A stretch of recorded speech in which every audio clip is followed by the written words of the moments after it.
Okay, it's been a whirlwind, really. I would call this 20 days of 4th and 1. I'm living in a university house a couple blocks from town. I have not seen town during the daylight yet. I leave in the dark. I get home in the dark. It's been a lot of 4:30, 5 a.m. Mornings till 10:30, 11:30 at night. Was even in the office 12:30 one night. Haven't done that since 1986. So, but it was crunch time. It had to be done. Caught flack from my wife for working too late. Made her kind of understand the importance of this time period, which I think is hugely important time period for determining what kind of team we have in the fall. Because you got players in the portal. You got to get some of those guys back. And then you got to bring players in from the portal. And that was the priority because of the timing of when you were hired.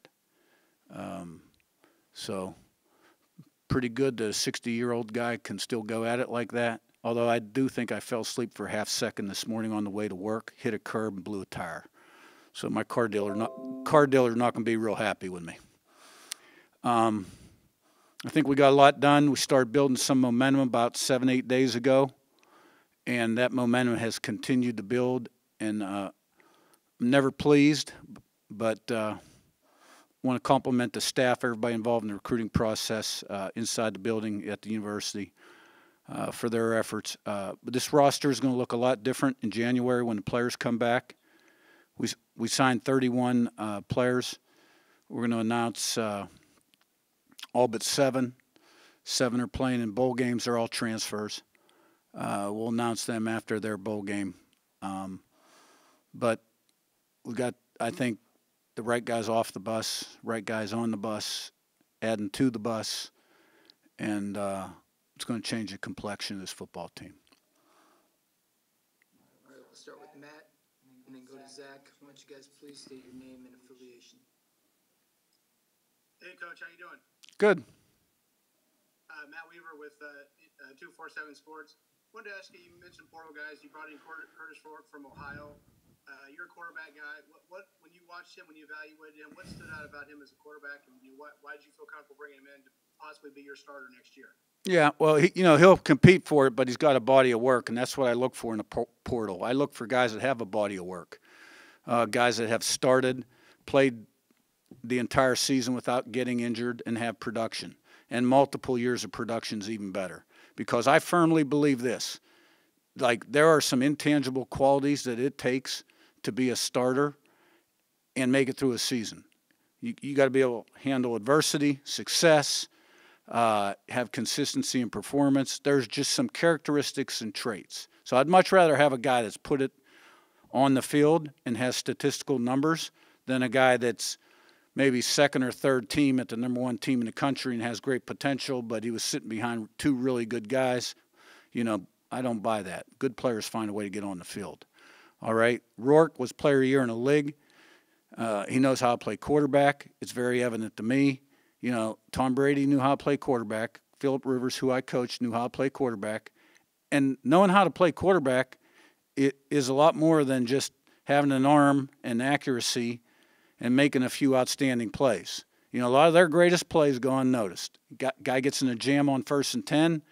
He gets you back to 2nd and 10. He doesn't take a sack, doesn't fumble, doesn't throw an interception. But you're looking at a guy that's thrown almost 1,000 passes. He's completed 67%.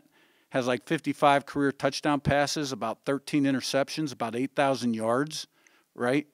Won 10 games in 9 games the last 2 years. He's 6'5", 231 pounds. And his brother was a quarterback before him, and he's in the league with the Jags. It really came down to him declaring for the NFL draft or coming here.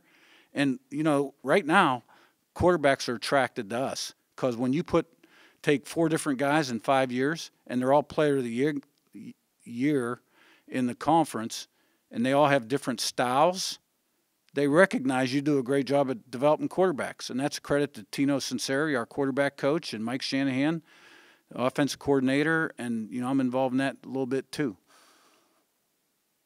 Zach the mic. Coach, Zach Osterman, the Indianapolis Star. I guess a similar question, but you guys took some receivers, obviously, with some really good career numbers, a lot of snaps, a lot of yards, a lot of catches. I guess between them and getting Donovan McCulley back in the fold, just how much was, maybe again, speaking to that idea of sort of proven production, not just potential, but guys that have kind of put it on the field, put it on tape. How important was that in this short space of time for you? Well, again, that's what I look for at all positions. So, I mean, I'm not trying to be tough to deal with, but I'm going to give you the same answer at every position. Those guys did it on the field over a number of years. There was a period of time it looked like we have to rebuild our entire receiving corps because McCauley was in the portal. A couple other guys had gone in. We had very low production returning. So we're dealing with a number of guys, spent a lot of time looking at a lot of different guys. Those three guys really, I think, are our kind of guys. I was extremely excited when Donovan came back. We got the quarterback commitment. About 2 hours later, Donovan called me. That was a great day. I truly was not expecting that because the word on the street was Florida State. But I think I think a lot of the guys that went in the portal, a lot of them have reached out wanting to come back. I haven't taken them all back. I think they all feel the excitement and they all believe what's going to happen here. And I think Donovan saw that and being close to home too and having a brother here and the receiver development that, we've put in the record books speak for itself. I mean, we've had 2 1,000-yard receivers 2 of the last 3 years. And, we free guys up in the pass game. We're cutting edge offensively. And we're going to find ways to free him up. But he can make contested catches too. So we can take his game to another level. I know what he wants. But he's a team guy. And so I think it's great marriage. Mike and Sammy? Yeah, Mike Neislick, the Herald Times. Curt, was 3 always the number for quarterbacks that you wanted to bring in, or did that kind of develop as you kind of recruited guys? What was kind of your, I don't know, did you have a magic number going in that 3 was always what you wanted? Nah, no number. I was looking for a guy who could come in and be the guy, compete to be the guy. Tavon Jackson has started games. I was excited to see how far Tino Sinceri could take him. All these quarterbacks, really, with the same guy tutoring them from day one till the end of the season, which they didn't have last year, right? And in our offense, which last year's offense was pretty fundamental and basic, fairly simple. I think ours will probably have a lot more pass concept volume and other things, which I think will put the defense in conflict more. Now we got to execute it. But definitely the emphasis was finding the quarterback. And, we thought he was a great candidate. Now he's got to come in and earn it because, Tyler Cherry's a great candidate. And guess what? He's going to be here for spring ball. And, I've had 2 freshmen here in my coaching career that were here for spring ball that were the quarterback in the fall. And they were newcomer of the year, and we had great seasons both years. But we also did not have another quarterback with the body of work that Curtis Rourke has. And Curtis Rourke knows how to play quarterback. And while he's got to do it, between the white lines at Indiana, I fully expect him to do it. I think he's going to be a great player for us. But, everything's earned, not given. Nobody's, promised anything. I do have guys, am I going to be able to do this, do that? Once in a while, a guy wants you to promise. What are you, nuts? I'm going to promise you something, so that goes around the locker room. Nobody has anything. Everything's earned. So that's how we run our program. You mentioned Tyler enrolling early. Do you know how many of your high school recruits are going to be able to enroll early yet? 6. 6. Thank you. Sammy and Mason? Excuse me. And Coach Sammy Jacobs from Hoosier Huddle.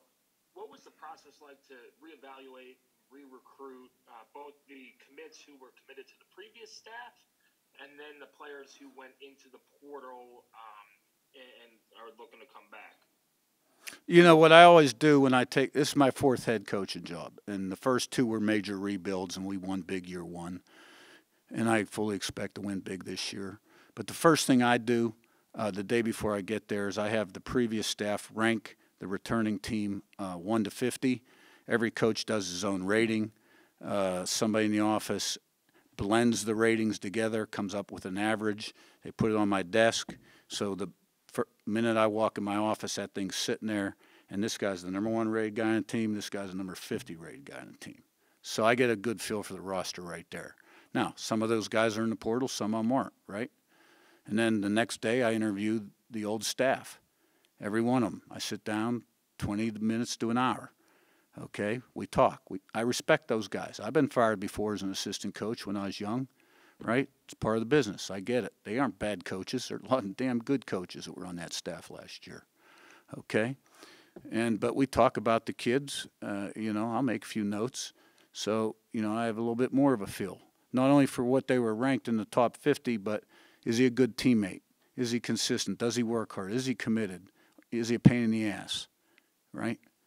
And so a lot of those guys in the portal that you don't get great reports about, it's easy nowadays. Guy goes in the portal, non-renew him. You don't have to call him in your office, have a talk with him, call his parents, explain the situation. They chose to leave the program, right? Some of the guys in the portal you're trying to retain. Okay, well, you're just recruiting them now. It's no different than recruiting a portal guy somewhere else. The difference is you're selling your vision and how it's going to change and exactly what it's going to feel like when you've been invested in the program and now begin to have this success. And a lot of them buy into it. Most of them do. But some of them are just ready for a change. Mason and Todd. Coach, thanks for your time. Mason Williams with thehoosier.com. I heard you mention you're selling a vision to recruits, particularly with the JMU guys, either that came to you now in Bloomington through the portal or that are following you were previous JMU commits now in Indiana. Was it more so a challenge to sell Bloomington on these guys, or is it still a lot of your staff is coming over, you're still selling them the same message you would have sold them at JMU? Well, look, the JMU guys that went in the portal, that's college football nowadays. Head coach gets fired, head coach leaves, kids jump in the portal. I do feel sort of bad for the program, the people that built that program, but they'll be okay. I have tremendous respect for the leadership at that place. I know I'm a villain back there right now. Everybody thinks I've tampered with their players, blah, blah, blah. Hadn't happened. I did a tweet. There was a JMU manual on my desk. I caught flack for that. I mean, I always keep the coach's manual front center of my desk. Anybody that's ever been in my office will tell you that. And every time I take a new job, I don't change the cover until July, right before we're getting ready to go to training camp. Because that manual, guess what? That ain't JMU's. That's my philosophy on how we run a program. That's what that manual is. Okay? The JMU guys, it was just a matter of them coming out and seeing the place. I didn't have to sell them. They believe that they're going to win. They think like champions. They believe in the coaches. They believe in the program. They believe, they're going to step on foot and make a difference. And guess what? I believe that too. All they had to do was like the place. Now, do we have to change the way some people think? Yeah, we do. But, here's the deal. When you go through 3 poor seasons like what's happened here, you have a certain group of guys on this football team that have a chip on their shoulder, and they got something to prove. Those are the guys you want. Then you got a certain group that's succumbed to the negativity, blame others, have given up. Those are guys you don't want. We're bringing a bunch of really good football players in here that are used to being successful from all different schools, a lot of Power 5 schools, adding them to the guys that we have retained to create a new roster, which is going to, when everybody comes here in January, this is where we're going, this is how we're going to get there. Okay? And there will be a new culture, identity here, and expectation level, and the way we play the game. And we're not done recruiting yet. We've signed 31 new ones today. We have 21 mid-year transfers coming in, and I expect to add 3 to 5 more transfers before classes start.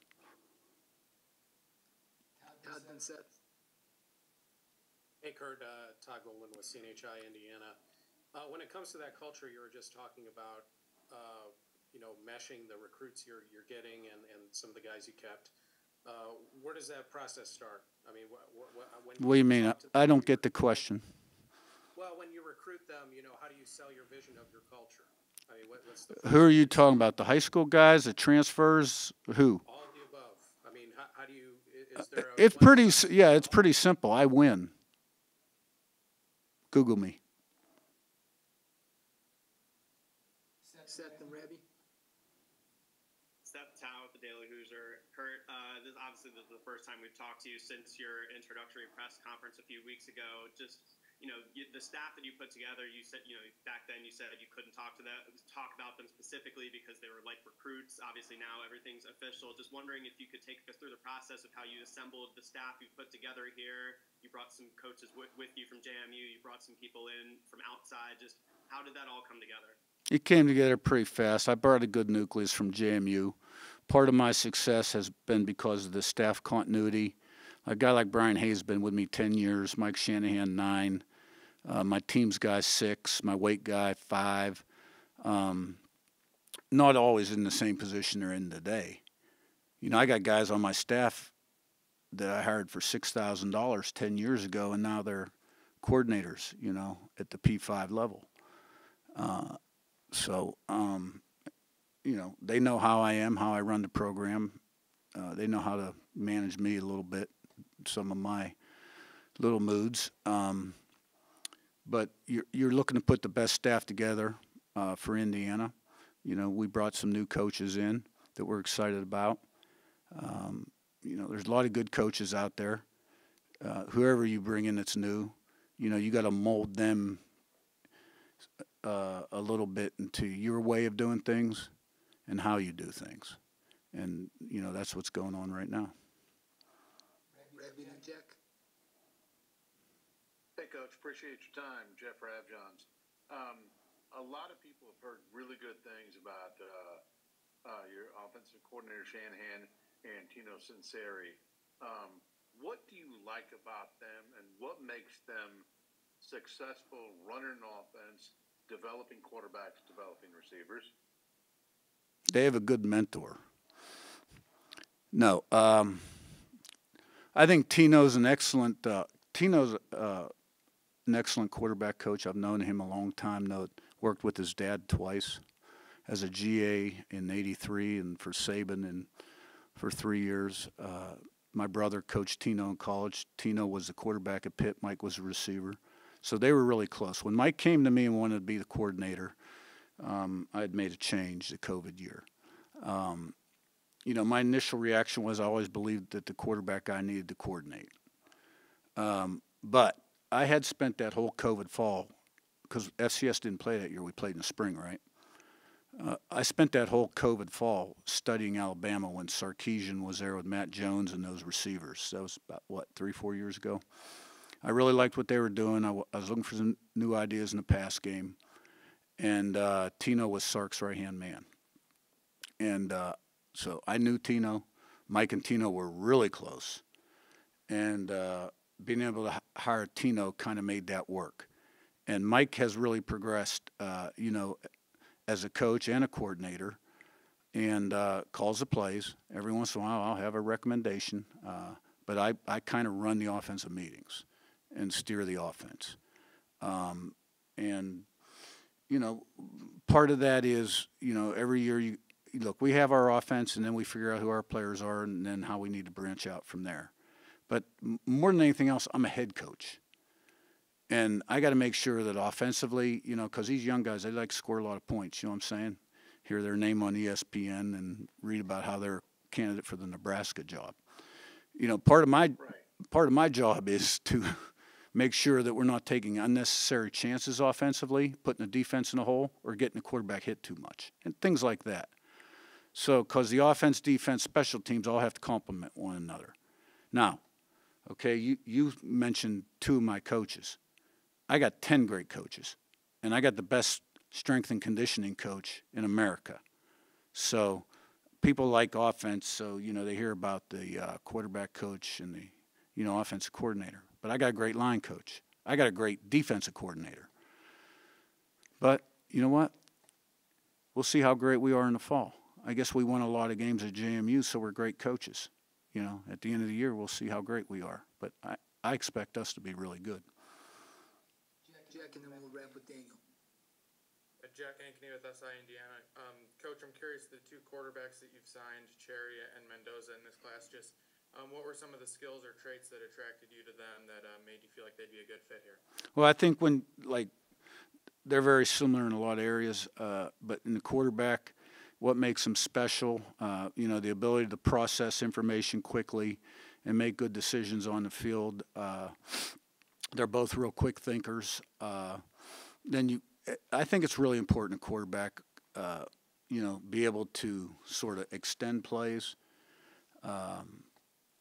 Like, you know, when he gets in a bind, whether it's with his legs or up and out in the pocket, eyes down the field, you know, make a throw. Like, you know, guys that can't operate outside the pocket, move their feet, you know, forget it nowadays with all the stuff you see. Both, you know, the one guy's got really, really great arm talent. The other guy's got really, really good arm talent. The one guy's got really, really good movement. The other guy's got good movement. They're both winners. Their teams win, and they win big. And they're both really smart. And excited about both of them. One guy will be here for spring ball. One guy won't. Daniel, last one. Yeah, Coach Daniel Flick, IDS. You mentioned some of the early mornings and late nights you've had so far on the job. Pretty simply, what drives you, and maybe what's the reason for your continued passion at this stage in your career? I knew in third grade I wanted to coach. You know, oldest kid. Dad went with Bobby Bowden to West Virginia. You know, I was that guy that was on the sideline in the locker room listening to Bobby talk to the team at halftime. Always wanted to have a legacy as a head coach. And, you know, what drives me is winning, to be honest with you. But we win the right way. And, you know, I had a legacy at JMU, could have stayed there and won a lot of games. I think I'm one of the top winningest active coaches right now in college football. I think I'm in the top 7 if I'm not mistaken. I don't plan on that changing here at Indiana. And what really drives me these last 20 days is the time period that I was hired and what needed done with the signing date coming up. The number of guys we had in the portal, the number of guys we were going to have to replace, and because, I knew that these 20 days were going to play a big, big part in our success in the fall, and that we had to get it done. And I'll tell you what, we got some momentum going, and we have a lot of people to buy in. And, you know, look, the administration here, they want football to win. So I probably have some things that the other coaches didn't, right? And they got a guy that knows what they're doing. So it's really pretty simple.